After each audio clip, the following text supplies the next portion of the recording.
अमरावती जिल्ह्यात चारही बाजूंनी हिरवेगार जंगल, खोल दरी आणि उंच पहाड हे चिखलदराचे अतिशय सुंदर दृश्य पक्षाप्रमाणे आता पर्यटकांना जमिनीपासून 3000 फूट उंच आकाशातून पाहण्याचा आनंद घेता येणार आहे।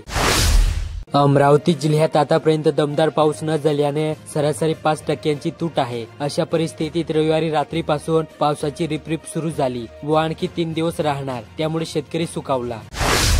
अचलपूर तालुक्यातील ग्रामपंचायत दोनोर्डा वार्ड क्रमांक 3 रावडगाव मध्ये महाराष्ट्र जीवन प्राधिकरणने जलवाहिनीचे काम 8 महिन्यापूर्वी केले। यावेळी त्यांनी गावातील चांगले रस्ते फोडून जलवाहिनी टाकली, त्यामुळे पिण्याच्या पाण्याची सोय झाली। मात्र रस्त्याची वाट लागल्याने महाराष्ट्र जल प्राधिकरणाविरुद्ध ग्रामस्थांमध्ये आक्रोश आहे। दामणगाव रेल्वे येथे मागील काही वर्षापासून अतिवृष्टी किंवा अन्य काही नैसर्गिक आपत्तीमुळे लसूण पीक नुकसानीचा फटका बसू लागल्याने लागवडीखालील क्षेत्र कमी होऊ लागले। त्यामुळे सध्या बाजारात लसणाची आवक घटल्याने लसणाचे भाव कडाडले असून ते सर्वसामान्यांच्या खिशाला परवडणारे नाही। त्यामुळे फळणीतून लसूण गायब होण्याची वेळ आली। अमरावती जिल्ह्यात शेतीची उत्पादकता वाढवून उत्पन्न दुप्पट करण्यासाठी शेतकऱ्यांना आधुनिक तंत्रज्ञानाची माहिती होणे गरजेचे आहे। राज्यभरात शेतीमध्ये होत असलेले विविध प्रयोग आणि त्यातून उत्पादकता वाढ यांचा जिल्ह्यात प्रसार होणे आवश्यक आहे। यासाठी महिला बचत गटाप्रमाणे प्रत्येक शेतकऱ्यांना जोडण्यात येणार असल्याची माहिती जिल्हाधिकारी आशिष येरकर यांनी दिली। तिवसा येथे चिमूरवरून अमरावतीकडे जात असलेले एसटीच्या समोर अचानक ट्रिपल सीट असलेले दुचाकीस्वार आल्याने एसटीची दुचाकीला जोरदार धडक बसली। ही घटना सोमवारी दुपारी 2च्या दरम्यान पिंपळ विहिरी जवळ महामार्गावर घडली।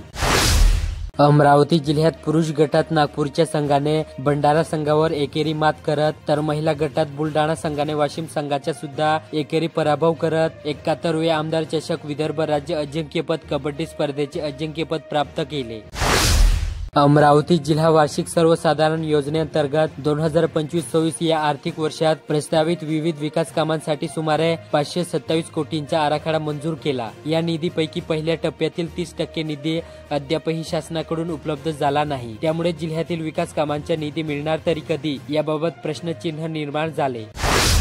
अमरावती जिल्ह्यात प्रवाशांना अधिक सोयीस्कर सेवा देण्यासाठी आणि त्यांचा प्रवास अधिक चांगल्या पद्धतीने नियोजित करता यावा यासाठी रेल्वे प्रशासनाने मेल आणि एक्सप्रेस ट्रेनच्या तयारीच्या आणि आरक्षण चार्टच्या वेळेत सुधारणा करण्याचा निर्णय घेतला आहे। जिल्ह्यातील साहसी पर्यटकांच्या पसंतीस उतरलेला दारोखोरा नामक नैसर्गिक धबधबा बांधण्याकरिता आषाढी एकादशीच्या दिवशी रविवारी पर्यटकांनी एकच गर्दी केली होती।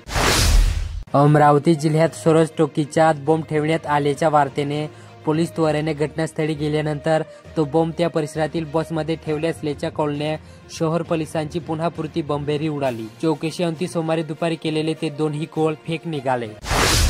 अमरावती जिल्ह्यातील बहुतेक परवानाधारक सावकाराद्वारा अवैध सावकारी होत असताना एकाही सावकाराकडे व्याज आकारणीच्या सूचना फलक लावला नसल्याने शेतकऱ्यांची फसवणूक व आर्थिक शोषण होत आहे।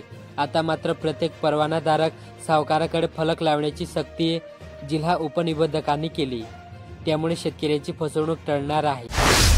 अमरावती जिल्ह्यात जामिनावरील सुनावणीसाठी कारागृहातून स्थानिक न्यायालय परिसरात आणलेल्या एका आरोपीने पोलिसांना चकमा देऊन पळ काढला। सोमवारी दिनांक 7 रोजी दुपारी तो फरार घडला। मात्र पोलीस यंत्रणेने त्याला अवघ्या 10 मिनिटात बेड्या ठोकून चतुर्भुज केले। धारणी येथे शासकीय काम आणि 9 महिने थांब या म्हणणीचा प्रत्यय धारणी तालुक्यातील डाबका या गावात आला आहे। न्यायालयाच्या आदेशानंतर ही फेरफारला 1 वर्ष उलटले। त्या आदेशावर आणखी किती दिवसांनी तलाठी अंमल करतात याची प्रतीक्षा केली जात आहे।